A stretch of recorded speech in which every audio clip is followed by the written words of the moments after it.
Hello guys, आप सभी का कैरियर बूस्ट चैनल पे बहुत बहुत स्वागत है।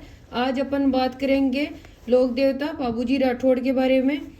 तो पाबूजी राठौड़ का जो जन्म है वो कोलूमंड में हुआ था, फलोदी में 1239 ईस्वी में। और इनके माता का नाम था कमला दे और पिता का नाम था धनदल जी राठौड़, जो मारवाड़ के राजा राव दुआड़ के भाई थे इनके पिता। और मूनोत नैन्सी ने कहा कि पाबूजी राठौड़ का जन्म है वो बाड़मेर के जूनिया ग्राम में एक अप्सरा थी, उनके गर्भ से हुआ था। और इस मत का समर्थन है वो आसाजी मौर्य ने किया था। आसाजी मौर्य ने पाबूजी पे एक पुस्तक भी लिखी पाबू प्रकाश नाम से। और मूणोत नैन्सी के दो ग्रंथ हैं, मारवाड़ प्रगनारी विगत, मूणोत नैन्सी री ख्यात। फिर पाबूजी री बात है वो लिखी लक्ष्मी कुमारी चौड़ावत ने। और पाबूजी रा दुआ है वो लिखा लगराज जी ने। पाबूजी रा छंद है बिट्टू मेहाजी ने लिखा। पाबूजी रा सोट है वो रामनाथ कवियर ने लिखा। पाबूजी के भाई का नाम था बूढ़ा जी राठौड़ और उनकी पत्नी थी केसर कंवर, जो गिरनार की राजकुमारी थी। और इनका बेटा था झरडा जी, जिनको रूपनाथ जी भी कहते हैं। और इनको झरडा जी को हिमाचल प्रदेश में बालकनाथ के रूप में पूजा की जाती है। पाबूजी की बहन का नाम था पेमदेया सोहन बाई। और इनका पेमदेया सोहन बाई का पति था जैल के राजा जिंदराव खींची। और पाबूजी की पत्नी का नाम था सुप्यार दे या फुलम दे, जो अमरकोट के राजा सूरजमल सोडा की पुत्री थी। उनको सुपर्णखा का अवतार भी माना जाता है। पाबूजी का वाहन था केसर काल में घोड़ी। और इनकी धर्म बहन थी देवल चारणी। तो देवल चारणी की गायें हैं वो जिंदराव खींची ने अपहरण कर लिया था।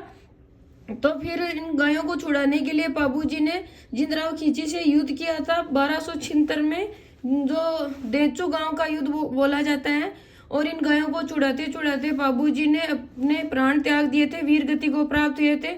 और जब जिंदराव खींची ने इन गायों का अपहरण किया था तो गायों को छुड़ाने के लिए देवली चरण ने उनको सूचना पहुंचाई। तो पाबूजी फेरों में से बीच में से उठ के आए थे। तो आज भी है जो पाबूजी के जो अनुयायी है वो 3.5 फेरे लेते हैं। कुछ अनुयायी उनके प्रमुख हैं, उनका नाम है चांदा, डेमा, हरमल, रेबारी या सालजी। और पाबूजी का प्रधान मंदिर है वो कोलूमंड फलोदी में है।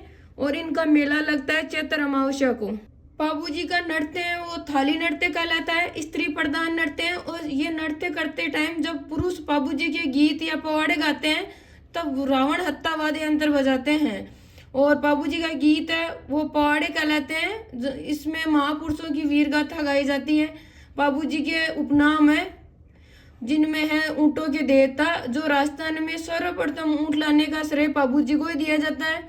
इनको प्लेग रक्षक देवता भी कहते हैं, गौ रक्षक देवता भी कहते हैं, हाड़ फाड़ देवता भी कहते हैं, लक्ष्मण का अवतार भी माना जाता है, वचन सिद्धि देवता भी कहते हैं, सरा रोग निवारक देवता भी कहते हैं और शरणागत रक्षक भी कहा जाता है।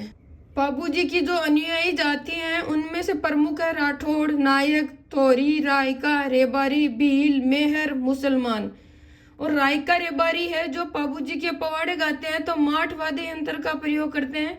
और जब पाबूजी की फड़ है वो नायका जाति के भोपे द्वारा बाजी जाती है, उस टाइम रावण हत्ता का प्रयोग किया जाता है। और पाबूजी की फड़ है जो राजस्थान की सबसे लोकप्रिय फड़ है, सबसे छोटी और सबसे कम चित्रों वाली फड़ है।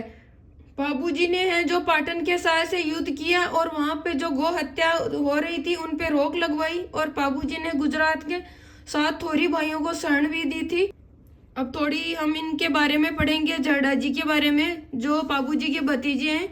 तो इनकी माता का नाम केसर कंवरी और पिता बूढ़ो जी और इनके चाचा थे पाबूजी। कहा जाता है कि झरडा जी है वो 10 वर्ष की आयु में ही जिंदराव खींची का वध कर दिया था। झरडा जी ने नाथ संप्रदाय बीकानेर के सिंबुदड़ा में ग्रहण किया।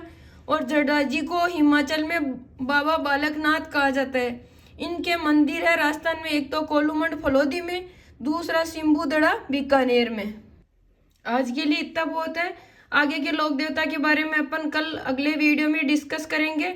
और जो भी नोट्स बनाना चाहते हैं ये हस्तलिखित नोट है, खुद लिख सकते हैं अपने हाथ से। मैं एक बार इनको अच्छे से दिखा देती हूँ। और प्लीज़ चैनल को सब्सक्राइब कर देना, लाइक कर देना, शेयर कर देना। जय हिंद, जय भारत।